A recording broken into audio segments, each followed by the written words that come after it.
If you want to come back, O Israel, you must really come back to me. You must get rid of your stinking sin and paraphernalia and not wander away from me anymore. Then you can say words like, as God lives, and then have meaning, and have them meaning something true and just right. And the godless nations will get caught up in the blessing and find something in Israel to write about.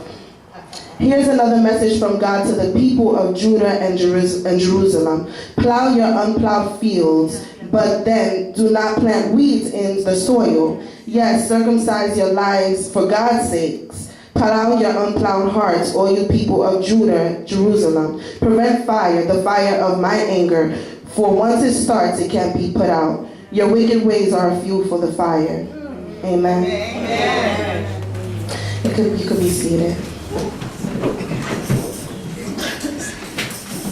So in Jeremiah, God was speaking to the people, and he first started out by saying, if you want to come back to me, come back for real. Yeah. So God is asking that if we come back to him, let it be for real. Yeah. If you're going to come back to me, choose this day which God you're going to serve. If it's going to be me, then serve me. If it's going to be Baal, then serve Baal. But you have to choose whether or not, who are you going to serve. God is saying, don't dip and dab and be lukewarm in this thing. Decide wholeheartedly that it's me that you want to serve. That's it. Amen. Amen. That's right. He said, get rid of your stinking sin.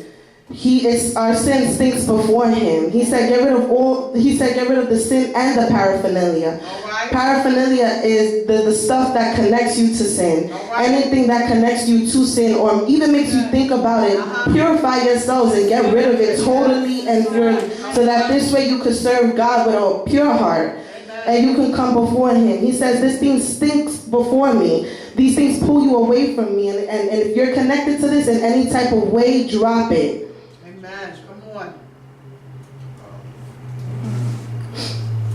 God was speaking to the people of Israel in Jeremiah. Sorry, let me just get it.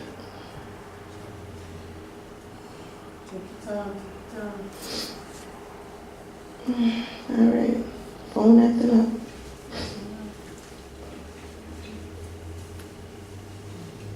All right, so I'm going to just go to the King James Version because the message is not downloading.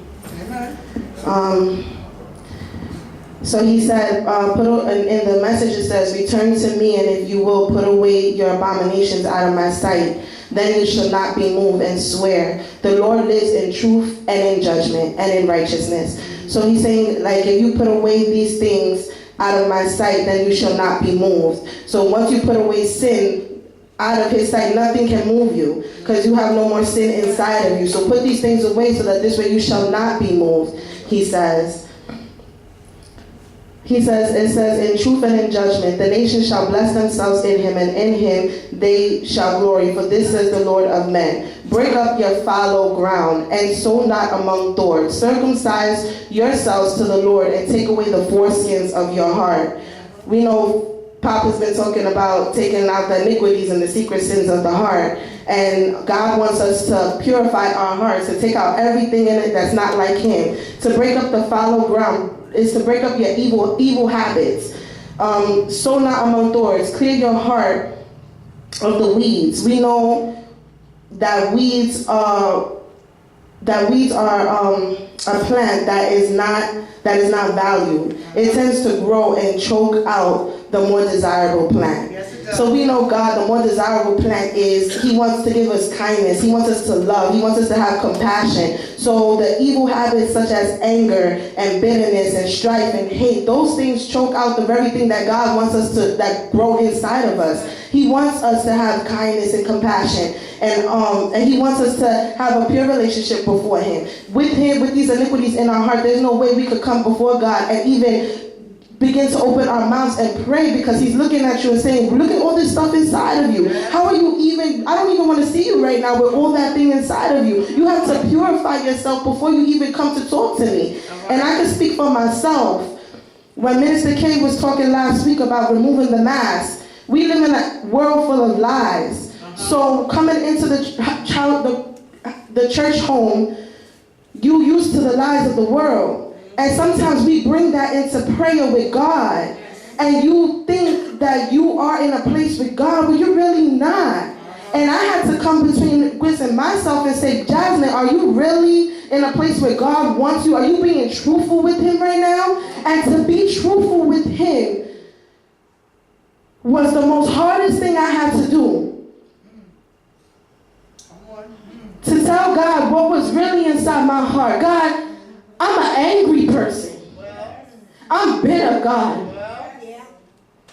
I have jealousy in my heart sometimes, Lord. Free me of this. Because I no longer want to be this way. Can we be truthful with God? Can you tell him exactly what's inside of you?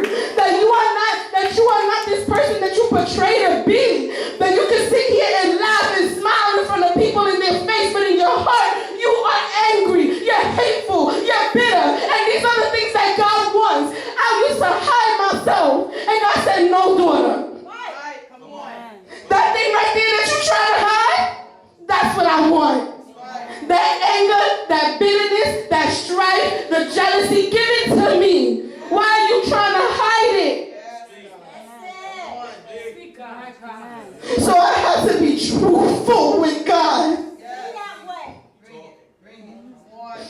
It's not easy. Can you cry for your sin? Can you say, God, I don't want it no more. Take it out. But it really hurts you. It pains you. You don't want to be this way no more. Can you tell the Lord this? Can you be honest with him? Because that's what he wants. It's a relationship that he wants. When you're with your wife and your husband, how you can't be more honest with your wife and your husband than you are with God? You can't say things, and then you come to him, he sees everything. He is God and God all by himself. Who are you hiding from? This is what I had to tell myself. I don't know about anybody else, but who was I hiding from? Who was I perpetrating the front from? God sees me. He knows what's inside of here. Be real so he could come in and transform you for real. Do you want a transformation? Do you desire the very being of truth in your belly? Jesus is the way, the truth, and the light. And if you desire him, you will be truthful with God as to what's really inside of you. God said, break up the fallow ground. Circumcise yourself to the Lord and take away the foreskins of your heart. Yes, God. My God. Oh, Jesus. All right. He said that evil habits will choke out the very seed that God is trying to grow in you. Bitterness, hatred, jealousy, envy, strife, anger. The secret sins will blot out and overgrow and choke the kindness, tenderness, compassion, and love, the more desirable plant that God is trying to feed in you.